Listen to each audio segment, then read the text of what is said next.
Hello, I'm Andrew Nagorski, and welcome to this session on a very significant day, September 1st. We are exactly 82 years after the start of World War II. It's a subject I've been covering as a foreign correspondent, as an author, and I'm always happy to speak about these events. We will, if you look at the headlines from that day, 82 years ago, it's very clear what has happened. Suddenly, all the back and forth with Hitler, the Western Allies, has exploded in an actual war that drags in first Poland, then Britain and France, and soon we have full-fledged World War II. The pivotal moment that I'm really focusing on today, is 1941. And of course, everyone knows that the war did not end until 1945. But in 1941, the world looked very different than it would. It looked very different at the beginning of 1941 than it did at the end of 1941. Think of yourself as Hitler, Germany, and Hitler at that point had managed to conquer almost all of continental Europe. He had dismembered Czechoslovakia. He had annexed Austria before, and then he had invaded Poland. And by the way, while he was doing this, he had the support of Joseph Stalin and the Soviet Union, which signed a non-aggression pact with him on the eve of the invasion of Poland. And that pact, known as the Nazi-Soviet Pact or the Molotov-Ribbentrop Pact, basically divided up Eastern Europe between them. So he felt he didn't have to fear anything coming from the Soviet side. And and then he went on, his armies went on to Western Europe and through Norway, Denmark, the Benelux countries, ultimately conquering France, which was the big prize for Hitler. And Hitler was able to make a quick visit to Paris, pose before the Eiffel Tower. And it seemed like all of continental Europe was at his feet. The Soviet Union was neutralized, and it got part of the spoils. It invaded Poland on September 17th, 2.5 weeks after Germany had invaded from the West, Soviet Union invaded from the East, and they were dividing up these spoils. And at that point, the U.S. and Franklin D. Roosevelt were proclaiming that the U.S. was going to stay out of this war at any cost. They were not going to drag the U.S. into another war. Remember that World War I had been very costly. It seemed to resolve nothing. And there was a lot of isolationist sentiment in the US. And FDR had just won re-election for his third term, pledging to keep the US out of the war. And besides, Hitler believed that the US, while a country with a lot of industrial potential, was not a very, very strong militarily, did not have the moral will to really confront him. He saw it as a nation of immigrants. So for him, that meant sort of racially impure, very, very weak and decadent. So he felt the US was not a country he had to terribly worry about. So all of this meant that at the beginning of the war, there was only one person in one country standing in the way of Hitler, and that was Winston Churchill and the United Kingdom. Because Churchill had come to power on the basis of one thing, that he had predicted all along that Britain had to stand up to Hitler. He had been, by the way, someone who had been a successful politician for a while. He had been First Lord of the Admiralty in World War I, which is the equivalent of Secretary of the Navy, but then had presided over Gallipoli and other battles which did not go well. During the interwar years, he was known as what's called a backbencher, someone who was not in government. He was in parliament, but he was often seen as on the wrong side of many issues. For instance, he was very opposed to Mahatma Gandhi's independence movement in India, and he also was a supporter at first of King Edward, who abdicated. For all these reasons, Churchill was somewhat seen as a has-been in those days. But the one thing he kept getting right was beware of Hitler, beware of the Nazis, and for that reason, the country finally turned to him, and he got the nod to be prime minister. Now, all of us know that Churchill made all these famous speeches that we will fight them on the beaches, that we will fight them on the streets, we'll do anything to fight the Nazis, we'll never give up. But one of the things that many people don't know is that Churchill in private had a lot of his own doubts in early 1941, late 1940 and early 1941, whether in fact they could hold out. In fact, when he was called in by the king to be named prime minister in May of 1940, after France fell, to replace Neville Chamberlain, whose policy of appeasement was an utter failure, he came out of his meeting with the king, and he was only accompanied by one bodyguard from Scotland Yard. And he turns to this bodyguard and says, "Do you know why I was called in to see the king?" And the bodyguard said, "Yes, I think so. I wish you luck." He said, basically, he said something along the lines, "I'll need it. It may already be too late." And when he said that, his bodyguard noticed that he had tears in his eyes. This is a very different view of Churchill than the one normally sees. So he had doubts. Some of his supporters, who was most fervent in repeating the message that Britain will never give up, that will eventually defeat Hitler and the Nazis, also had their doubts. Harold Nicholson was one of those supporters, a member of parliament. And while in public, he was pushing the Churchill line, at the same time, one of his letters reveals that he gave his wife a cyanide pill and had one reserved for himself, and said, "Look, if the Germans invade and they're taking over, we are going to die this way rather than be tortured by these guys." So the amount of doubt was considerable. And by the way, many Americans share that doubt.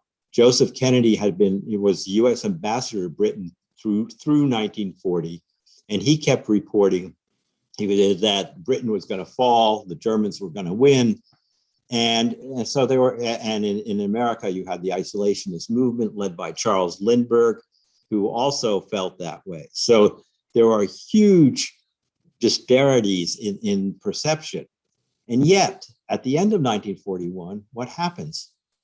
Germany is no longer unbeatable. You have the U.S. and the Soviet Union entering on the same side as Britain, and things turn around. And the story that I think is worth telling is how that happened. And the most important element in terms of why that happened was this man, Hitler's incredible ego overreach and lack of realism. Hitler had been underestimated again and again as he was coming to power. Everyone thought this is some sort of weird guy who speaks in beer halls, he rants and raves and so forth. They underestimated his appeal, his canniness in playing upon German fears, and then his willingness to bluff and bluff again in taking over territory on the assumption that the West would not have the guts to stand up to it, which proved right until he invaded Poland. And then he was astonished that Britain and France actually made good on their pledges to stand with Poland, although they did not do anything militarily for quite some time to really help implement their pledges. So Hitler was also, his personality was one of a compulsive gambler. He felt he had this vision that Germany was going to dominate the world, especially all of Europe, that the U.S. didn't count. Eventually, the U.S. would also become subservient to his empire.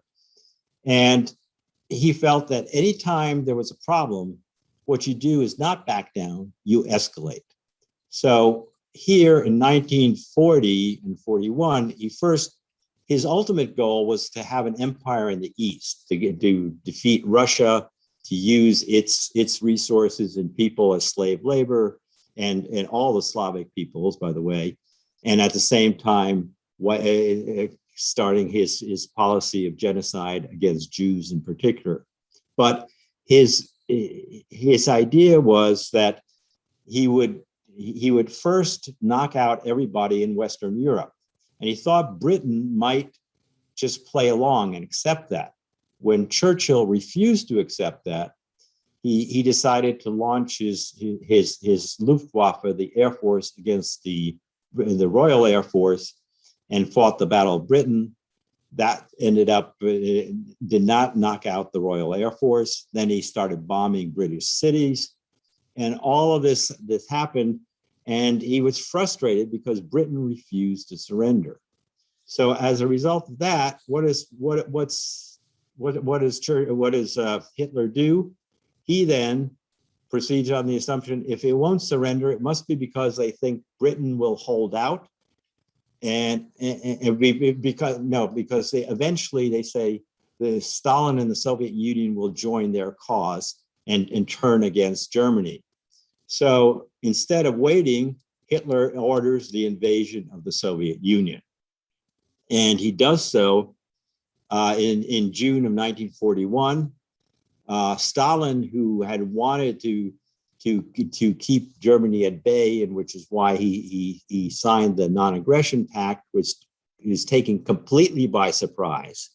And you have a situation where I would say you almost have, it's like a contest between these two dictators and mass murderers, who is going to be the more stupid, blind dictator, because Hitler believed he could do anything, defeat anybody. He had predictions that he could defeat the Soviet Union in 2 or 3 months at most. Stalin was convinced that Hitler would not invade, and therefore, when he was told again and again by his spies, by Western nations, that he could invade, that they will invade, he refused to believe it. He thought it was all a plot against him, and he didn't allow his troops to prepare for the invasion properly. And at first, when the Germans invaded, they scored victory after victory because the Soviet troops were so badly prepared. I interviewed people, for instance, who were part of that defense force. They didn't have enough weapons. In some units, they have one weapon for every 10 Soviet soldiers. And they were told, when the guy with the weapon is killed, the next guy picks up his weapon and fights. While Hitler, for his part, as his troops are invading, is confident that this is all going to go very quickly, and he's convinced that people are going to greet him as the German troops as liberators. And in fact, some places in the Western Soviet Union, like Ukraine, Belarus, some of the villagers did that, not because they knew anything about Hitler or his ideology, but because Stalin was such a mass murderer despot. They thought no one could be worse than Stalin. So initially, some of these troops are greeted very warmly, but that doesn't last long. And what happens is Hitler immediately starts a campaign of terror. They round up a lot of the Soviet troops, put them in POW camps where they cannot survive. They're mass executions. They start executing Jews. And you have a situation where it looks like German forces are going to go all the way to Moscow. And by the way, when I was traveling back and forth to Russia, at one point, I went with a couple of young Russian veterans. This is several years ago, into one of the forests where some of the worst battles were held. where the Germans surrounded hundreds of thousands of Red Army troops. And these guys in camouflage uniforms, you see, would gather up often human remains, because many of the Soviet soldiers were never buried properly. They try to give them a proper burial, and they pick up all sorts of munitions. And here, by the way, I never picked up any of them. I was not going to. They told me not to. They didn't have to warn me, but they were handling things. So the guy on the left here is holding a bunch of hand grenades. And one of the things he told me, he said, by the way, this will interest you as someone who has a Polish family background, that those hand grenades were Polish grenades. And I said, why were they Polish grenades? Well, he said, think about it. At the beginning of the war, Germany invaded Poland from the west, Soviet Union from the east, and they each looted Polish arsenals. And then in their first battles against each other, they used often Polish weapons against each other. And the only problem is that we don't know these grenades were they used by the Soviet side or by the German side. One of these ironies of history. And all I'm holding is a metal detector, but I just stayed carefully in the background. But so in the beginning, the Germans captured all these Russian troops. And as I say, many of them died very quickly. And then they started mass executions. First, of people they claimed were partisans, anybody who fought back. And at the same time, they were starting the genocide of the Jews. It's no accident that the Holocaust begins in earnest during the invasion of the Soviet Union. It is the time when Hitler decides he wants to take, he wants his vision of what he calls a racially pure continent implemented. And it's also no accident that as a result of these things, of these kinds of policies, and the idea that they would hang anyone, say, in a village who was remotely suspected of opposing Nazi rule, that it became easier for Stalin to mobilize his own troops against the Soviet troops, against the German invaders. Many people in the Soviet Union had, as I said in the beginning, thought, well, which side really should we be on? But Hitler left them no choice. And so aside from the obvious moral horror of the policy of mass murder that resulted in the Holocaust and so many other millions of deaths, Hitler's policies were self-defeating. They in fact encouraged resistance against them. And even though word of the scale of the horrors was only beginning to reach the West, it helped drive the relationship between Churchill and Roosevelt closer and closer together, because everyone could see you have to stop Hitler. And here, when Churchill and Roosevelt met in the Atlantic in the summer of '41 to draft what they called the Atlantic Charter about their common goals, the U.S. was still not formally in the war, but by that time, the U.S. was pumping huge amounts of supplies into Britain under what was called Lend-Lease legislation. And that was legislation passed at the beginning of 1941, and in essence allowed the British to buy weapons without paying for them, and saying, eventually, we are leasing these weapons, not buying them. That was a pretense. And both men, no matter what their misgivings about each other initially, developed an extremely close relationship. In fact, they started a correspondence at the beginning of the war, which was a private correspondence that bypassed Ambassador Kennedy in London, who was very much opposed to closer British-US relations. And they maintained that. They replaced Kennedy as the ambassador, but with these kinds of personal, very close relationship that continued throughout the war. And the US became what Roosevelt said was the arsenal of democracy. And by the way, Roosevelt also had a way of selling this to the American people while they were still reluctant to get involved in the war. His analogy was, he said, if my neighbor's house is burning and someone comes over and says, lend me your garden hose, he said, I'm not going to quibble. How much did my garden hose cost? And you have to pay me $15 or whatever for the garden hose. I'm just going to give you the garden hose and we'll worry about payment later. And that's the way he explained Lend-Lease. And many Americans began to understand that, accept that. And as those atrocities in Europe multiplied, and it became apparent just how dangerous Hitler was, American sentiment began to shift. But even at that time, it was far from certain if and when America would enter the war. And at the same time, Stalin had, even though he was now in the war, his troops were on the same side, it was uncertain how long Soviet troops could hold out. There was a big question was, would Japan, which was on Hitler's side technically, would they invade the Soviet Union from the Far East and join forces? And one of the people that the Soviet Union had to rely on to get information was a Soviet spy in Tokyo, who was quite an operator, who managed to also to sleep with the wives of high German embassy and Japanese officials and get the secrets.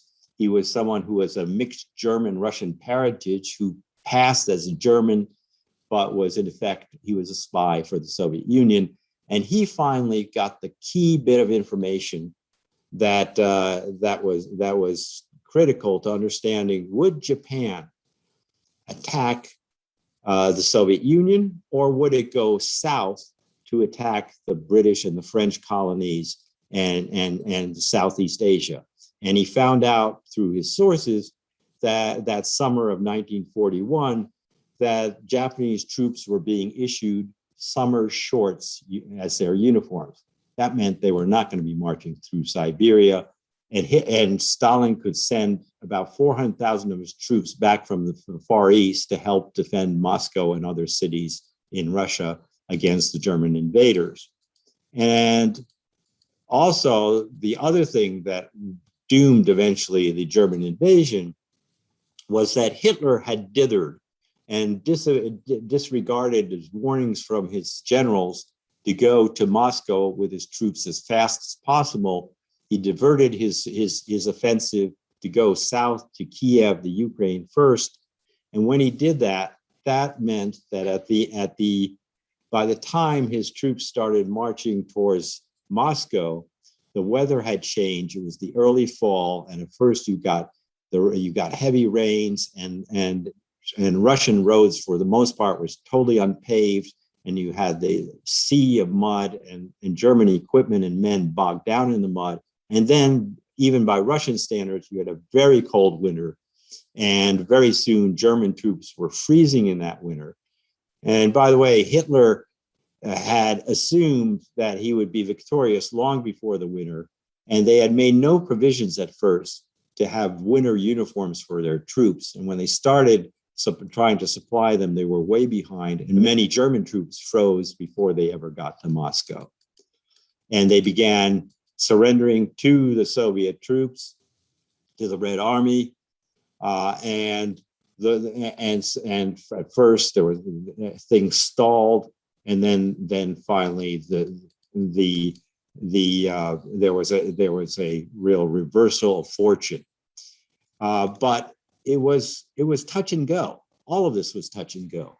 For instance, that summer of 1941, the Kremlin evacuated the body of Lenin from Red Square.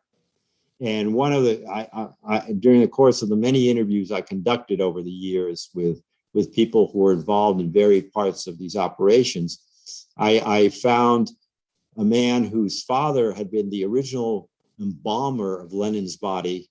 And this was like a saint, the patron saint of the Soviet Union. And he and his son, who I interviewed, were given the job of loading the mummy, basically, of Lenin onto a train and evacuating it about 1,000 miles to the east to a city called Tyumen.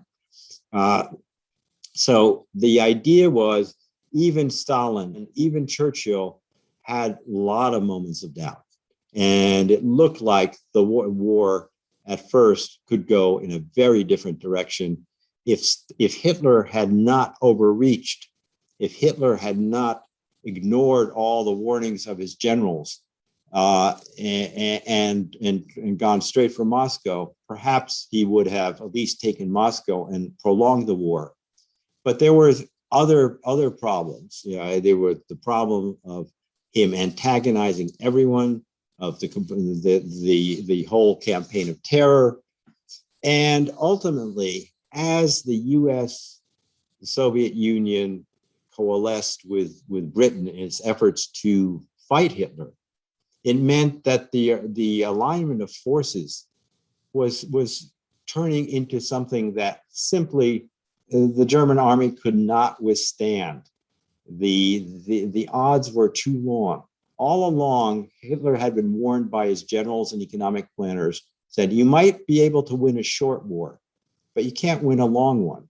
So what Hitler's response was, okay, we'll have to have quick victories. Well, when it turned out there were not quick victories, he kept thinking, okay, I'll take one more step. So that's when he, for instance, when he didn't have a quick victory against Britain, he turns around and attacks the Soviet Union. He did that. And of course, that meant that suddenly most of the bombings and attacks on Britain from the air stopped because all his troops and everything were being diverted to the Soviet battle. And that was another signal why the Brits and the Americans realized there was a shift here, and Hitler was going to hit the Soviet Union hard. But Stalin kept refusing to believe that.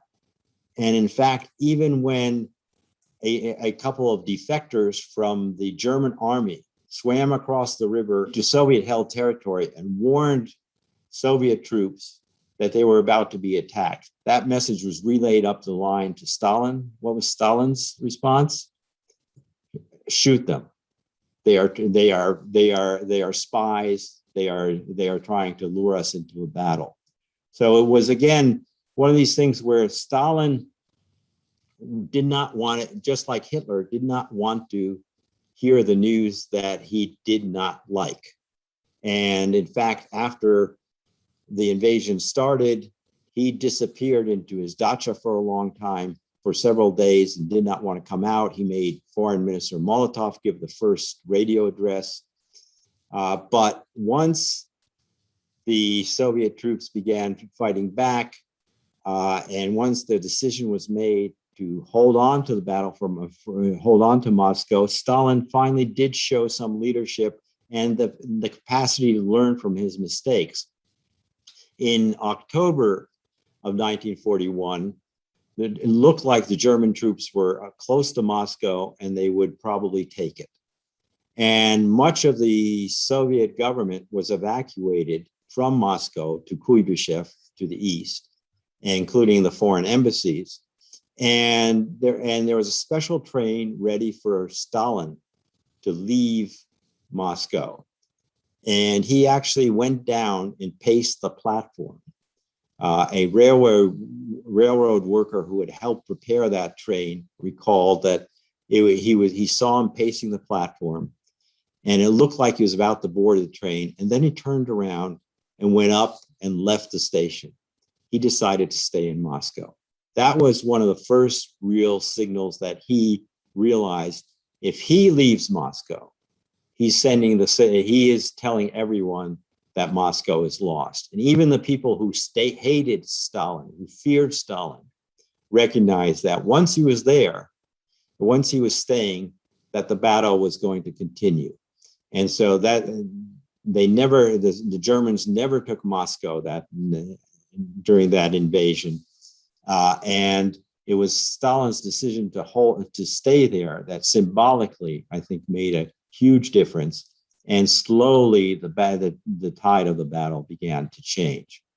But it was again a close thing. There were a lot of individual decisions, mistakes by Hitler, early mistakes by Stalin. But the big difference between, I'd say, Stalin and Hitler was that Hitler made more and more mistakes as he went along. Stalin at least learned from some of his big mistakes and exerted some real leadership as the battle continued, including, of course, brutality. He terrorized his own people as well, but he decided he was going to stay and fight and make sure his people fought. So the Battle of Moscow, even though Stalingrad later was considered the biggest victory for the Red Army, the fact that they barely held on to Moscow was that key turning point early in the war.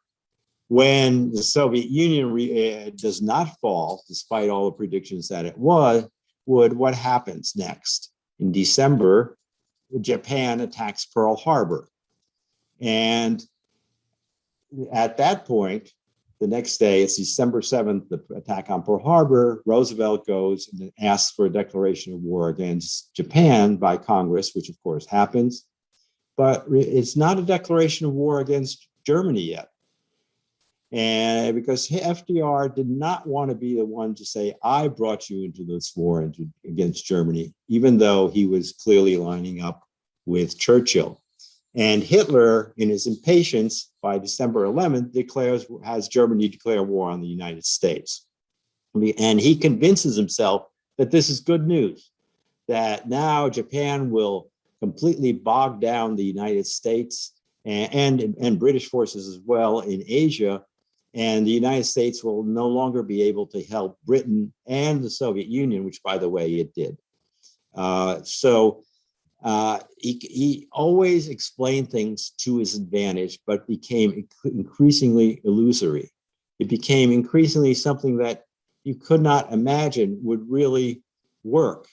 And for the numbers simply didn't add up. For instance, the manpower of the Allies versus the Axis, the Japan, Italy, and Germany together were outnumbered by the Allies, by United States, Britain, and the Soviet Union by almost 3-1. Their territory, the Allies' territory, was much larger, about 7-1. And they controlled most of the natural resources, the economic power. Their GDP was probably about 2-1. And some of Hitler's advisors had tried to warn him of this and said, long run, you can't win a war like this. But at first, when Hitler seemed to manage to pull off all those early easy victories, they began to doubt and no one would stand up to him. So Hitler was blinded by his own mistakes, his own belief in his infallibility. And at the end of 1941, the world looks very different. Churchill comes to the United States and to Canada. He addresses the joint session of Congress.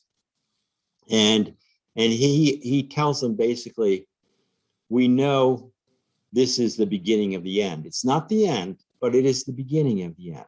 Because together, meaning the Allies, cannot be defeated. Hitler cannot defeat all these forces against him. He's no longer the lonely holdout against Hitler, and he appreciates that. And I did just like to emphasize that the personal touch in the whole relationship between Churchill and Roosevelt during this period was particularly important. They came to really like each other. They wrote to each other often. They met with each other numerous times. And by the way, during this visit, he stayed in the White House. Churchill stayed in the White House.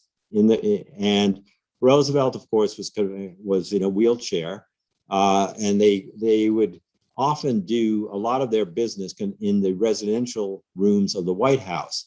And Churchill liked to dictate in bed, in the bathtub, and Roosevelt was since he was on a wheelchair, would go back and forth between the rooms.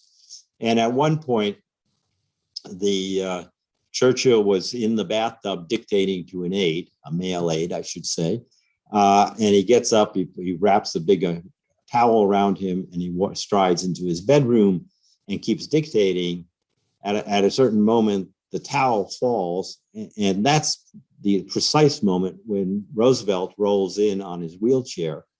And Churchill says to Roosevelt, "You see, Mr. President, I have nothing to conceal from you."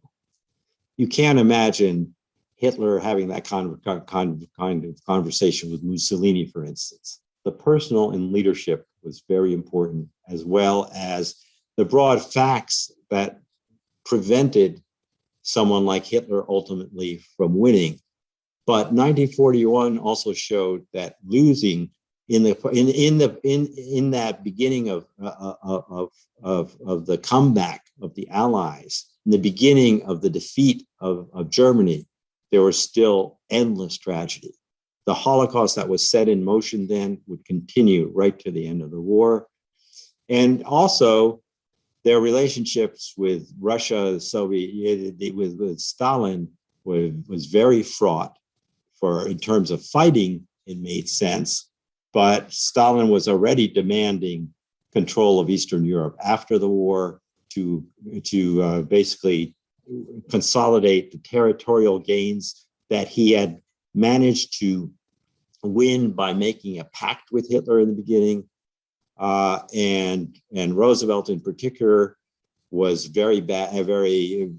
not very smart about negotiating with Stalin. He believed a lot of his assurances. Churchill was more realistic, but felt very frustrated. His focus was on winning the war, so he felt he had to concede a number of things to Stalin. So the war that year, 1941, I would say, not only determined the course of the entire war, and meant that even though it was still 4 years of horrible fighting to come, that Hitler was destined to lose, but it also set the stage for the Cold War that followed. So that's why I think 1941 was the critical year of the conflict, even though one can point to any number of critical battles and critical decisions afterward.